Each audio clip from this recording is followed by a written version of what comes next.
السلام عليكم ورحمة الله وبركاته. بسم الله الرحمن الرحيم. الحمد لله رب العالمين والصلاة والسلام على سيدنا محمد وعلى آله وصحبه أجمعين وعلى كل من تبعهم بإحسان إلى يوم الدين. اللهم علمنا ما ينفعنا وانفعنا بما علمتنا وزدنا علما وعملا يا رب العالمين وبعد. Respected brothers and also sisters listening, once again, Assalamu alaikum wa rahmatullahi ta'ala wa barakatuh. Everybody awake? Alhamdulillah.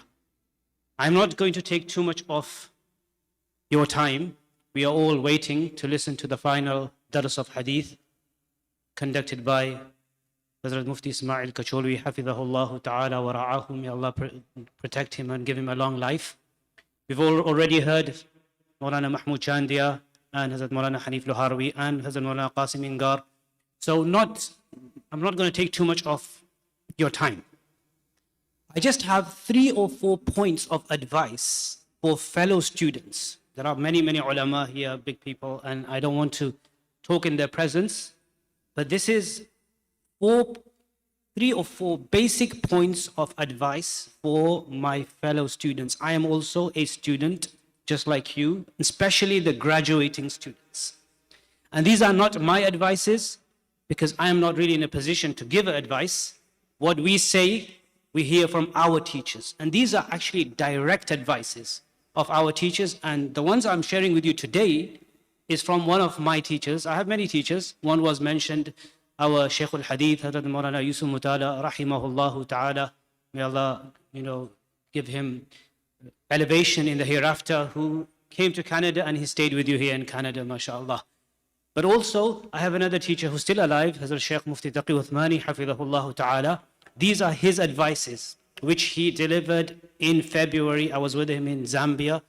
I spent quite a few days with him in Tanzania and Zambia, and he gave these advices, and these were so important advices for students of knowledge. Number one, first point, is that when we complete our studies, we should not be considering ourselves as alim. Alim is something else. Alim and alima.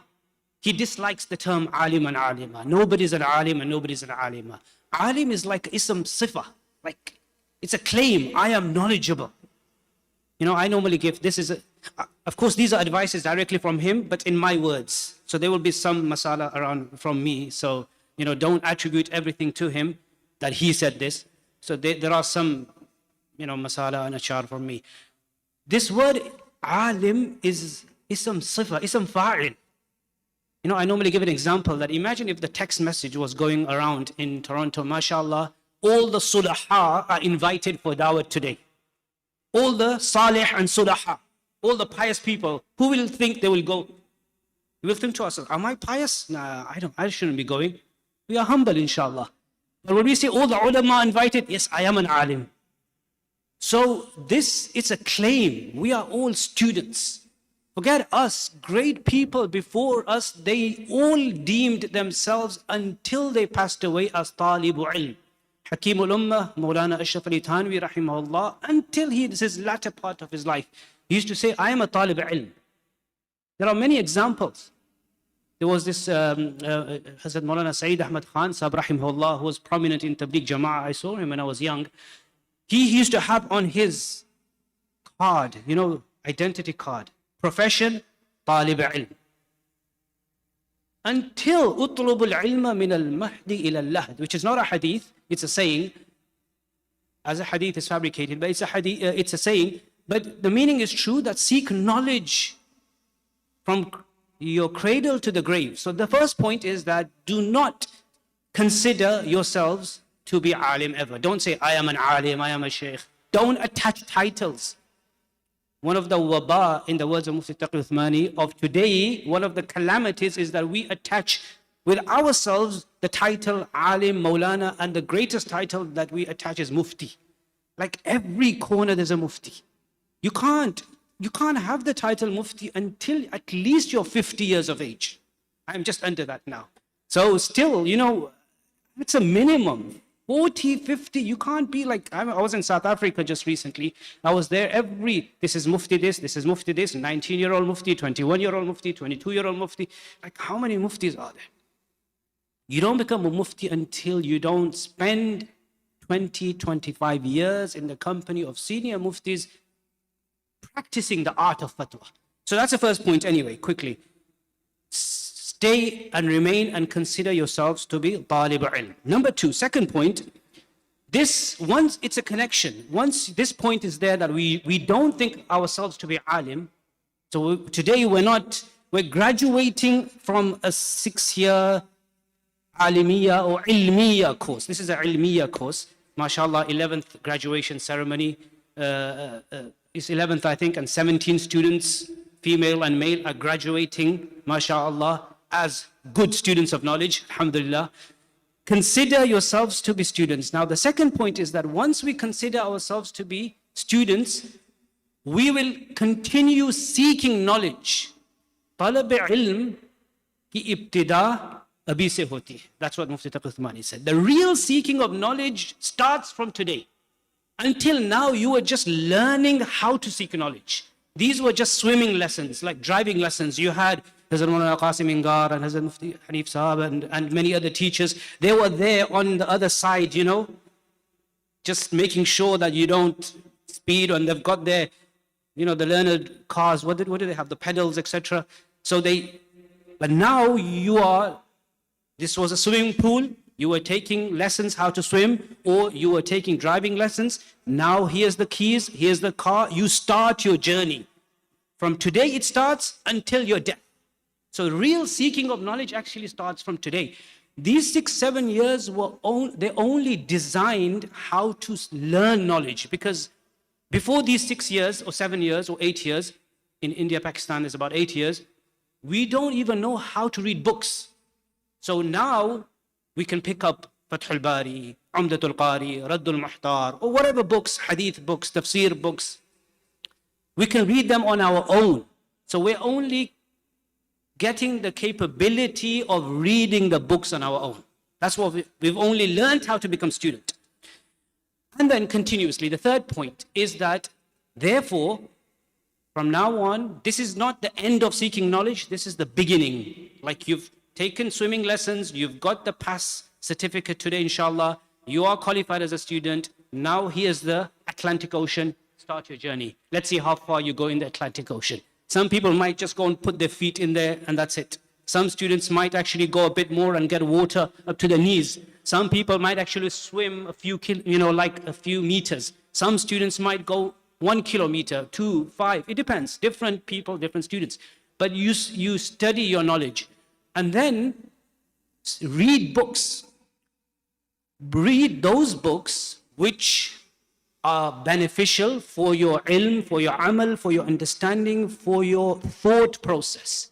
And this is what Hazrat Mufti Taqi Usmani Hafidhahullah said. He said, look, read books, any books. If you're in fiqh, read fiqh books, tafsir books, hadith commentary books, but also seerah and tariq and the biographies of Sahaba from Sirah, biographies of Sahaba, Tabi'un, whether in Urdu, whether in Arabic, but try to read more in Arabic, less in Urdu and English, but also Urdu books, many.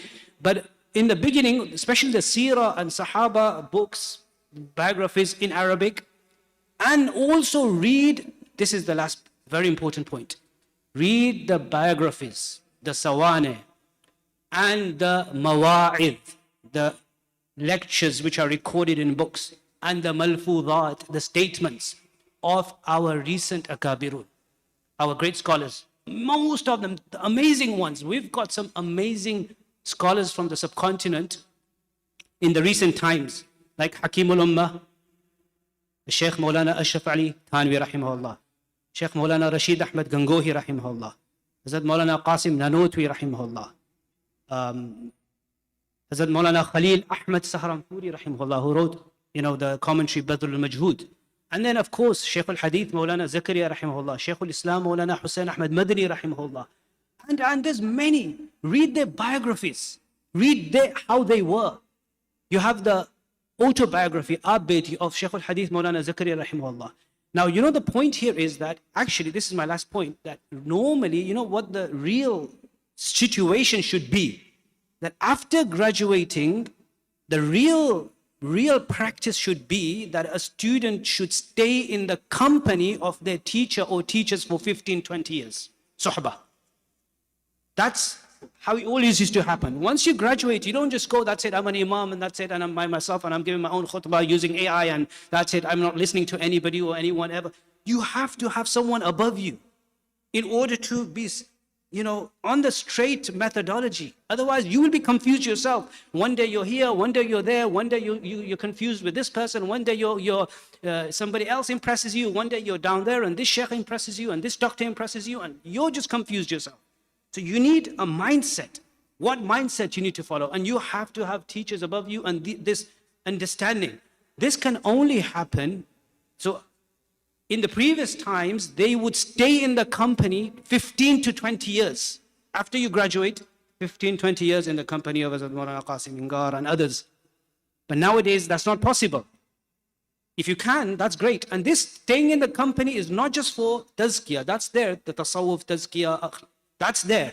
But even for your views, for your fatwa, for your understanding, for your correct methodology, the fikr, the thought, the mizaj, the madaq, the nature, the understanding, the temperament of the mind, for that you need to stay in a company 15, 20 years. But if you can't, then what is a kind of substitute? Kind of substitute is to read the malfudat, the mawa'id, the sawanid, the autobiography of these people. So you're with them in a way. You're with them, you're in their company in a way. And this, what will this happen? What will this do? This will help you, save you from two things, two extremes. This is the absolute last point. Two extremes. You will get this mizaj, this understanding of balanced understanding of deen. It will help you avoid extreme to the right and extreme to the left. What is that? Today, there is this, in the name of modernism, the thought. When we're talking about, I'm not talking about fiqh, masail, Hanafi, Shafi, Maliki, Ahmadi. I'm talking about major issues of our deen are being challenged in the name of modernity and modernism and liberalism and feminism and all the isms. Like major basic concepts of deen are being challenged. Especially in the West, in the name of modernism and in the name of Ghamidiyat and in the name of whatever you want to call.